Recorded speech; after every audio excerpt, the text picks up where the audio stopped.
Connor, I know many of your teammates have spoken about the emotion of Saturday night, and you couldn't help but see the long embrace you had with Mark. How much do you feel comfortable sharing with us how that played out and what was going through your mind at the time?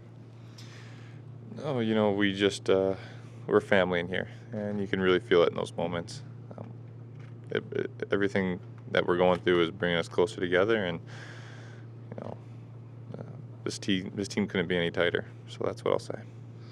You often hear how different the regular season is than the playoffs, and you look at the emotion, how you felt coming out of Game 7 against St. Louis, and that series ended, and the difference with this one. Is that part of the process as well, learning to ride those roller coasters?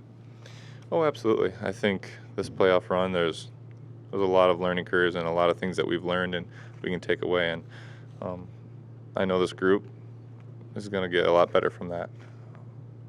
Not only do we get tighter as a family, but our game got tighter, and we're going to continue to grow that and build that.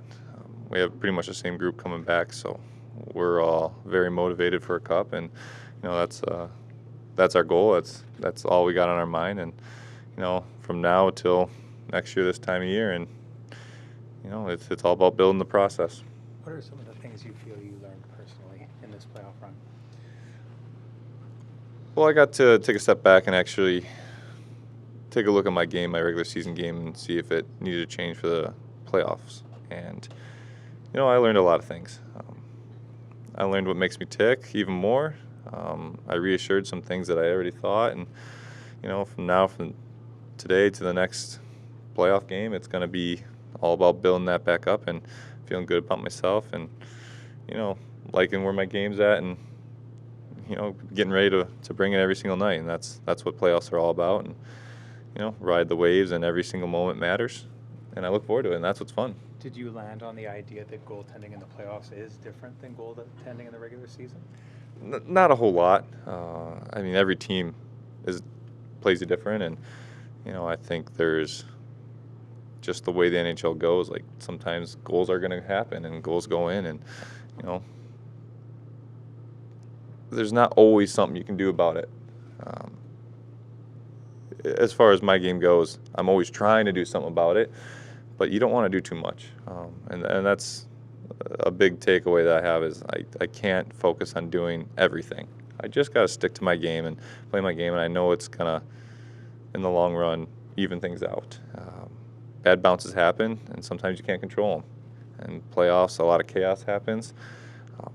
Just trying to control that chaos was some big takeaways this year, and I maybe added a little bit of depth for playoffs. But when I finally start realizing that my game works and I want to play my game, I started having fun, a lot more fun. And at the end of the day, that's when I play my best, is when I'm having a lot of fun out there. And what we saw from you in the second round, a couple of shutouts and a great performance in that Game 6, is that you applying those lessons? Can we take that away from it?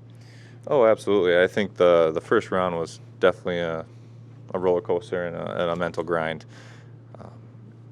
Once we got through that, and the weight of the world came off my shoulders, and I started going back to playing my game, and everything that I was studying in the previous round kind of started to come together back to my game. When you just can't abandon your game.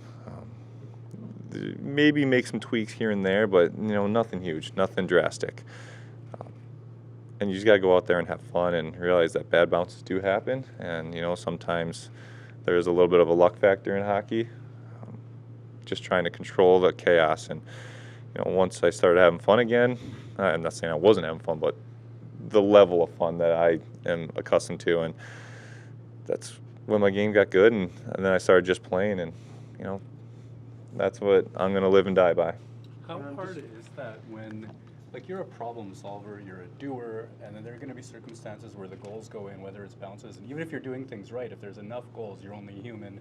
Now you got to sort of fight the, do I do too much? Do I not do too... What do I do about this? That cannot be easy. Well, that's exactly what was going on in the first round. Just me and the way I've gotten to the level I've gotten to is because I've always had an answer. I've always tried to fix a problem, and I've always looked at the smallest little details and found an answer. And when bad things happen, when you're doing things right, it makes you step back and really question maybe those tweaks weren't right. But I think what I learned the most is you can't over tweak your game. You know, that's the biggest learning curve this year is you might be able to find some tweaks, but you don't want to go find a ton of tweaks in your game. It's one little thing here and there, and then you kind of ride with that for a little bit. And the second you overgrip it and start overthinking, that's when you lose your edge. I think that kind of applies to every sport. Is if you start thinking the game and start overthinking the game, well, then you lose the it factor. That's what I'll call it. Because when you're just out there playing, you're reading the game and you're just one small, tiny step ahead because you're just playing and you're kind of in a zone where you're not overthinking what's going to happen here. You're just kind of, okay, that's what's going to happen now. I am expecting that. Connor, how do you feel about the workload this year? I thought the workload was good. We have phenomenal organization around me, and Flats is just phenomenal at managing and knowing how I'm feeling and how really the schedule plays out because it's different every year. We got in a really good rhythm, got my rest when I needed it, but I was able to stay in a rhythm all year long. And the guys made it so much easier in front of me, bringing down the workload of shots and chances and allowing me to see pucks and rebounds and stuff. So, it's not like a games played thing. It's how much pressure is on you every single night. And, I thought everyone did a great job around me of limiting that, and then we did a great job of managing it. What's going to take to get those next 10 playoff wins to reach your ultimate goal? Well, that's the cruel part about our game is a lot of people are trying to answer that question right now, right? There's only one team that, well, I guess you can say two, just the ones that get there too, but one team that gets to say, yeah, we figured it out. What's it going to take? I think it's kind of what we've been doing. We're just continuing to grow our game as a group and, figuring out what we kind of want to work on and tweak, but we don't want to over tweak things because we did have a lot of success, but we got to build on that. Just because we had success doesn't mean this team is just going to sit back and say, okay, let's just do that. No, I know this team, and we're all a bunch of guys that love to learn the game and love to study the game. So we're going to take what we've built this year and just take it to a whole new level next year. You talked about the family a bit. Nikolaj Ehlers is going to be an unrestricted free agent. What's he brought to the family here over the years? Yeah, it's the business side of the game is unfortunate sometimes, but it's just something that has to take care of itself. He's just an awesome guy to be around, and it's been such a pleasure watching him grow his game, and not only on the ice but off the ice as well, and watching him become the guy he is. He's such a big part of his family, and he's the heart and soul of a lot of things we do here. Not only does he bring it on the ice, but just around the rink, he's such a pleasure to be around, and he's going to have your back no matter what you're going through. So, he's a big part of the group, and it's the business side is up to him and his group coming up. Thanks for